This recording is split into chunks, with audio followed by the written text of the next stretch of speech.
It's time for another Dice Tower review with Zee Garcia.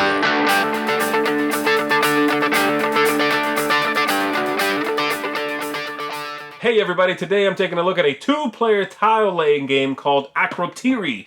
In this one, you are picking up and delivering goods, trying to make money, building temples, and ultimately trying to win the day with the most victory points. The game has quite a bit of stuff in there and has a good amount of things happening for a two-player game. It's a very interesting pick up and deliver game. Let me show you how the game works, and then I'll tell you my final thoughts on this one.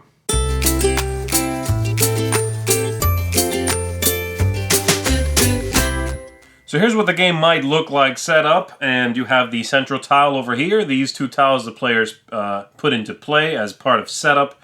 This is the market over here. Each player has their own player board with everything they can do right there on that, and then these little temples on there. And then each player gets a couple of cards to begin the game with. The rest are over here. We get some money. Lots of moving parts, as you can see, for a two-player game, but the game is fairly straightforward. In it, you are basically picking up goods, selling them, exploring the landscape, building these temples out there on different islands, and generally trying to have the most victory points and win the game when the game is over.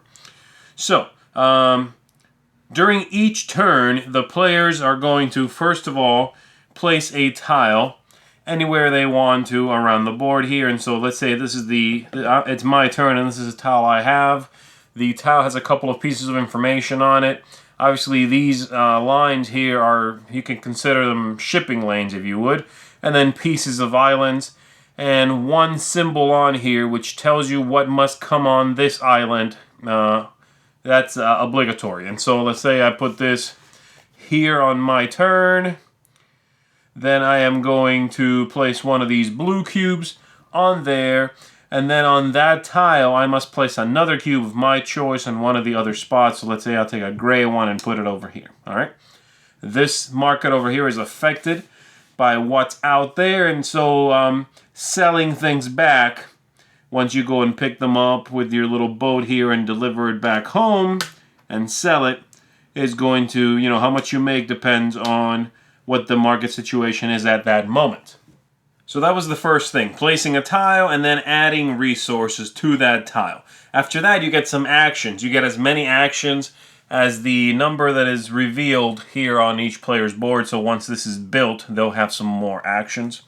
And you can use these handy-dandy little fishy tokens to keep track of that, all right?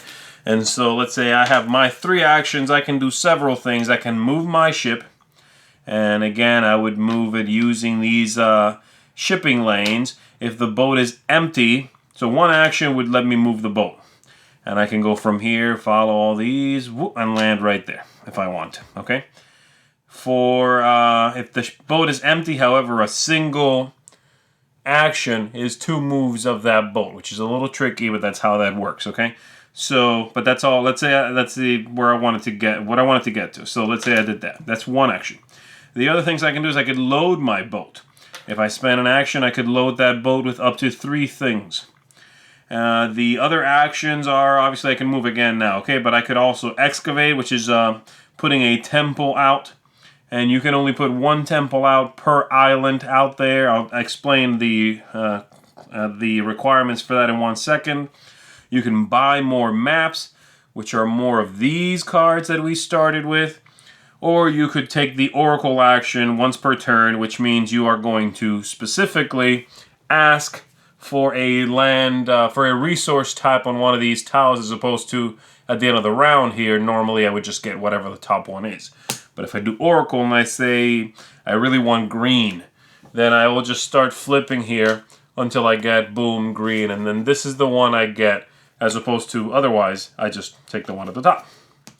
So those are pretty much all the actions. I can also freely, this meaning doesn't take me an action, I can sell when I'm back here, or I could throw away resources, basically just unload them. And that's the main basis of the game. The way you place these temples, that's the big issue, and these cards come into play when you are trying to build those. The idea here is that these cards tell you, it's sort of a map, and they tell you what must be where in relation to where you are trying to build your temple. And by the way, this, if I was the one with these cards, it would actually be like this. That does matter. It depends where I'm sitting at the table. But for now, I'm not going to worry about it.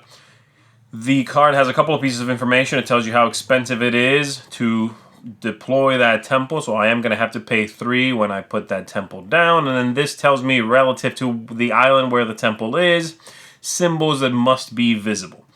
And so, let's say I want to deploy, I'm here, let's say, and I want to deploy a temple there. And there's no other temple there because there can only be one per island. For me to play this here, I have to be able to, above this line here, see a green symbol. Now, it does not matter how far to the right or how far to the left that symbol is. It must simply be above that. Above this line, right? And so to the, let's see, for you this is left. To the left of this line, I must see that symbol there, the gray symbol, the mountains. And to the right, I must see the red symbol, the volcano symbol. Again, it does not matter how far up or down it is as long as it's this way. And so this one here, that's good to go. That one counts. That's the main limitation on deploying these temples. Obviously the money as well. And then as you can see, this is at level 2. It takes a little bit more work. And then the big ones take quite a few symbols and cost quite a bit of money. But of course, these are a single victory point, 3 and 7, okay? And deploying them also ramps you up. As I said, you're going to get more actions. You are going to get some special scoring cards, which I will not be going into very much, but here they are. And they basically give you something to shoot for. So say, for instance, at the end of the game, for every temple you have on an island with a volcano symbol there, you are going to get 2 victory points. And there's a bunch of these cards with different requirements and different scoring opportunities. You will get some more as the game goes on and you build these. And these plus these are pretty much the bulk of your score. You also get a few points for having some money, but it's 10 to 1. It's not much.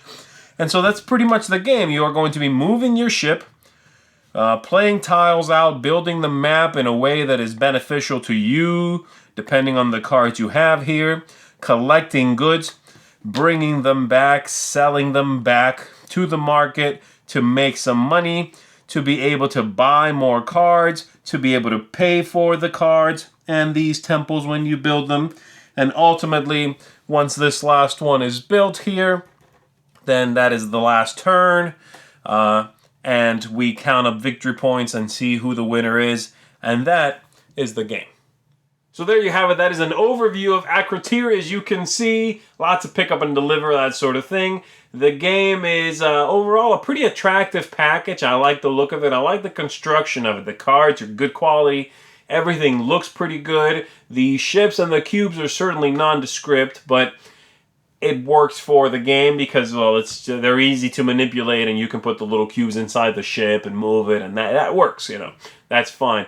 Everything else has a nice unified look to it, which I appreciate, so thumbs up on that. The gameplay itself is interesting and moves at a nice clip, actually, overall. The game does not draw out, and while it is very tricky to wrap your head around, and I would say that's my main negative of the game, building those temples can be very confusing until you figure that out. And it might take a little bit to figure that out because, again, the having something above where the temple will be built or to the right, to the left, makes sense to us that it would be directly above, directly to the right, but as long as it's past that threshold, it could be way low on the map, but technically right or left of that line, and that's just tricky to see on the board, to have it kind of pop out at you.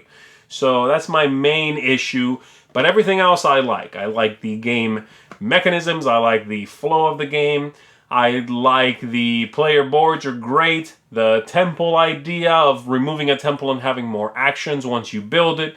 So the game does have a nice ramp up effect to it. Getting those special cards.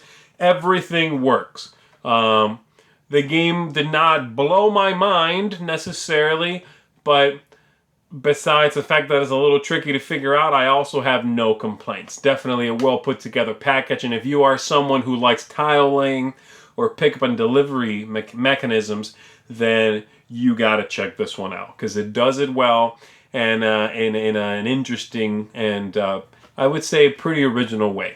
So check it out, Akrotiri. Thumbs up from me. A neat 2-player game that does something different with that limitation. Check it out.